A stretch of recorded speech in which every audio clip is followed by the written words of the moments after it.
सुप्रिया सुळेंनी मतदारसंघात काय काम केलं असा सवाल शिवसेनेचे नेते विजय शिवतारे यांनी केलाय। तसंच तुम्ही आतापर्यंत दादांचं सगळं ऐकत होता तर आता पण ऐका आणि सुनेत्रा पवारांना मत द्या आणि निवडून आणा असं आवाहन शिवतारे यांनी केलंय। या संदर्भात त्यांच्याशी संवाद साधलाय जयदीप भगत यांनी। माझ्यासोबत माजी मंत्री विजय शिवतारे आहेत। बापू, सुरुवातीला तुम्ही सुनेत्रा पवारांना विरोध केला, परंतु आता संपूर्ण ताकदीनं त्यांच्या प्रचारात उतरलाय। रोहित पवार सातत्यानं म्हणतात की मी बदला घेण्यासाठी आलो, मावळामध्ये गेलो त्यावेळेस माझ्या भावाच्या पराभवाचा बदला मी घेणार। दादा मात्र तसं करताना दिसत नाही। आहे ना, तुम्ही भावनात्मक लोकांना करून किती दिवस गांडवाल तुम्ही सांगा ना।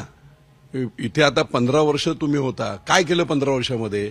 मी म्हणून सांगतो की सुनेत्रा वहिनींचा पायगुणच चांगला असं मी म्हणतो। त्याचं कारण आहे की 15 वर्ष सुप्रिया सुळे बहीण असताना सुद्धा दादा विधानसभेच्या बाहेर पडत नव्हते। आता बोलायला लागले दादा गुंजवणीचं पाणी पुरंदरला आलं पाहिजे, भोरमधल्या तिन्ही उपसा सिंचन योजना झाल्या पाहिजेत। तुम्ही प्रतिनिधी होता, तुम्ही काय प्रयत्न केले? त्यावेळी रोहित पवार जे काय आता बोलतात ना बदलावर, हे त्यांनी फक्त भावनात्मक राजकारण म्हणून असं नेहमी आता बोललं जाते। उगाच फक्त भावनात्मक आहे करायचं।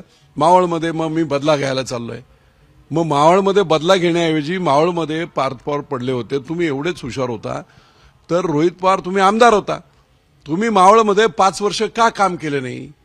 रोहित पवारांना बोलायचा अधिकार नाही ना, सुप्रिया सुळेंना बोलायचा अधिकार आहे, कामच केलेले नाहीत। ते संसद रत्न वगैरे ठीक आहे, तिथे जाऊन भाषण करणं हा भाग आहे, पण त्याने लोकांचे प्रश्न सुटत नसतात, सेल्फी दाखवून प्रश्न सुटत नसतात।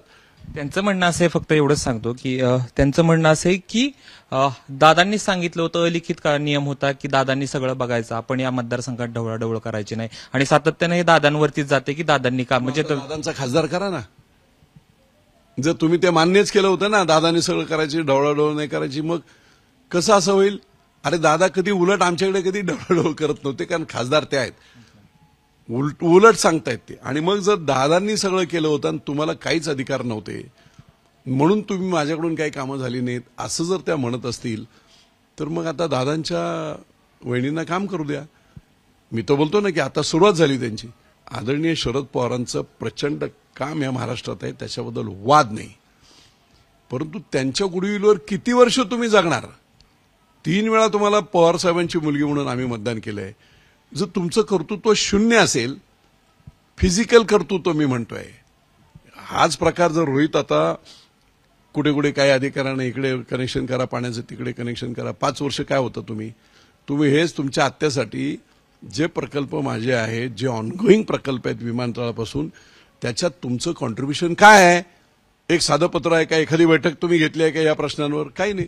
इलेक्शनच्या काळात भावना करून लोकांना गंडवू नका, लोक आता हुशार झाले। खूप खूप धन्यवाद। तर होते विजय शिवतारे ज्यांनी सांगितलं की लोकांना भावनिक करून लोकांना गंडवू नका, लोक हुशार झाले। तर एक प्रश्न देखील त्यांनी महत्त्वाचा विचारलेला आहे की शरद पवारांच्या गुडविलवरती तुम्ही किती वर्ष निवडणूक लढवणार?